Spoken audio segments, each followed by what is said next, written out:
ത്രിയേക ദൈവത്തിന് സ്തുതി. വന്യരായ ആചാര്യശ്രേഷ്ഠരെ, മാതാപിതാക്കളെ, ഗുരുജനങ്ങളെ, സഹോദരീ സഹോദരന്മാരെ, കർത്താവിൽ എൻ്റെ സ്നേഹവന്ദനം.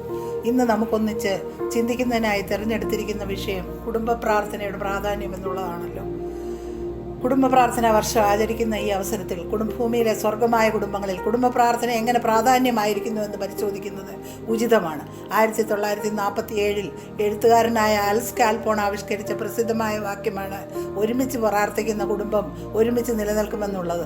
അന്നു മുതൽ ഈ വാചകം പ്രാർത്ഥനയുടെ യഥാർത്ഥ ശക്തിയും കുടുംബ പ്രാർത്ഥനയെ നമ്മുടെ ജീവിതത്തിൽ സ്ഥിരമാക്കേണ്ടതിൻ്റെ ആവശ്യകതയും പ്രാധാന്യവും വ്യക്തമാക്കാൻ പ്രയോഗിക്കുന്നതായി കാണാം. എന്താണ് കുടുംബം?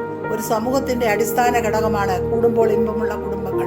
വിശുദ്ധ മത്തായിയുടെ സുവിശേഷം 18-ാം അധ്യായം 19-20 വാക്യങ്ങളിൽ നമ്മുടെ കർത്താവ് തന്നെ ഒരുമനപ്പെട്ട് പ്രാർത്ഥിക്കുന്നതിന്റെ പ്രാധാന്യം, 2-3 പേർ എൻ്റെ നാമത്തിൽ ഒരുമിച്ച് കൂടിയാൽ അവരുടെ മധ്യേ തൻ്റെ സാന്നിധ്യമുണ്ട് എന്ന് അരുളി ചെയ്ത് വെളിപ്പെടുത്തിയിട്ടുണ്ട്.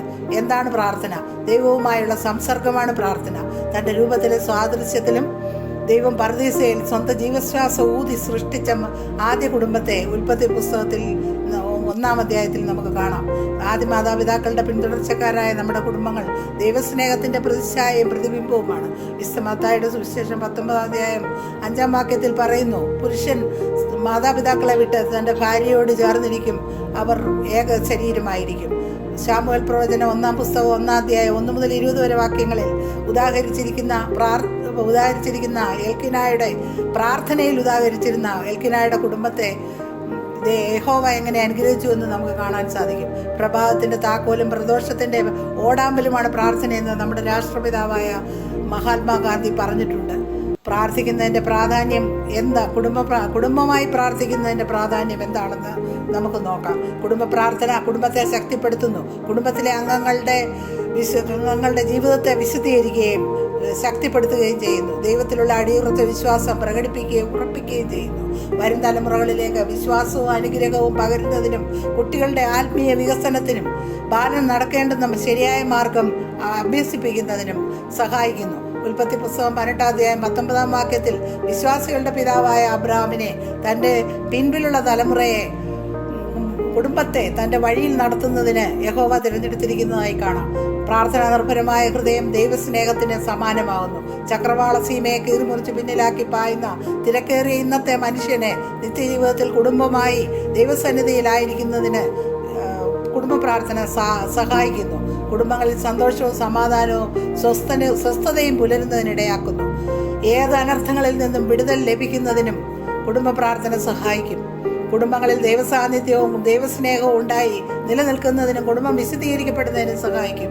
യോശുവ പ്രവചനം 24-ാം അധ്യായം 15-ാം വാക്യത്തിൽ ഇസ്രായേൽ ഗോത്രങ്ങളെ കൂട്ടി വരുത്തി ഞാനും എൻ്റെ കുടുംബവുമോ ഞങ്ങൾ യഹോവയെ സേവിക്കുമെന്ന് പ്രഖ്യാപിച്ച യോശുവയെ നമുക്ക് കാണാം.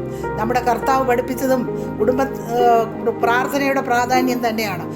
കുടുംബത്തിൻ്റെ കെട്ടുറപ്പിന് ഓജസ്സും ബലവും നൽകുന്ന പ്രാർത്ഥനയുടെ പ്രാധാന്യമാണ്. കുടുംബ ബന്ധങ്ങൾ സുദൃഢമാക്കുന്നതിനും അംഗങ്ങൾ തമ്മിലുള്ള അകലം കുറഞ്ഞ് ജനറേഷൻ ഗ്യാപ്പ് ഇല്ലാതാകുന്നതിനും പരസ്പര വിശ്വാസം വർദ്ധിപ്പിക്കുന്നതിനും സഹായിക്കുന്നു. വിശുദ്ധയായ മദർ തെരേസ ഇപ്രകാരം പറഞ്ഞിരിക്കുന്നു, നാം ഓരോരുത്തരെയും ദൈവം സ്നേഹിക്കുന്നത് പോലെ നമുക്കും പരസ്പരം സ്നേഹിക്കാം. ഈ സ്നേഹം നമുക്ക് എങ്ങനെ തുടങ്ങണം? ഇത് നമ്മുടെ വീടുകളിൽ നിന്ന് തന്നെ തുടങ്ങണം. ഇത് എങ്ങനെ ആരംഭിക്കാം? ഒരുമനപ്പെട്ട് ഒന്നിച്ച് പ്രാർത്ഥിക്കുന്നതിലൂടെ ഇത് സാധിക്കുന്നതാണ്. അങ്ങനെ കുടുംബ പ്രാർത്ഥന കുടുംബ വിശുദ്ധീകരണത്തിനും കുടുംബത്തെ ശക്തിപ്പെടുത്തുന്നതിനും വിശ്വാസം പ്രകടിപ്പിച്ച് വിശ്വാസം ഉറപ്പിച്ച് തലമുറകളിലേക്ക് വിശ്വാസം പകരുന്നതിനും ദൈവത്തിൻ്റെ തിരുസന്നിധിയിലായിരിക്കുന്നതിനും സന്തോഷത്തിലും സമാധാനത്തിലും പുലരുന്നതിനും കുടുംബ ബന്ധങ്ങൾ കൂടുതൽ ദൃഢമാക്കുന്നതിനും അംഗങ്ങൾ തമ്മിലുള്ള അടുപ്പം വർദ്ധിപ്പിക്കുന്നതിനും സഹായകമാണെന്നും അതുപോലെ തന്നെ കുടുംബ പ്രാർത്ഥന ദൈവം നമുക്ക് ചൊരിഞ്ഞു തന്ന അനുഗ്രഹങ്ങൾക്ക് നന്ദി പറയുന്നതിനുള്ള അവസരമാണെന്നും നാം മനസ്സിലാക്കി. 128-ാം സങ്കീർത്തനത്തിൽ സങ്കീർത്തനക്കാരൻ പറയുന്നത് പോലെ യെരുശലേമിന്റെ നന്മയെ കണ്ട് മക്കളുടെ മക്കളെയും കണ്ട് അനുഗ്രഹിക്കപ്പെടുന്നവനായ യഹോഭക്തനായ പുരുഷനെ പോലെ തൻ്റെ കുടുംബം തന്നോടൊപ്പം മുന്തിരിവള്ളി പോലെ ഒലിവുതൈകൾ പോലെ ഇരിക്കുന്നതിന് നമ്മുടെ ഓരോ കുടുംബങ്ങൾക്കും കഴിയട്ടെ എന്ന് ആശംസിക്കുന്നു.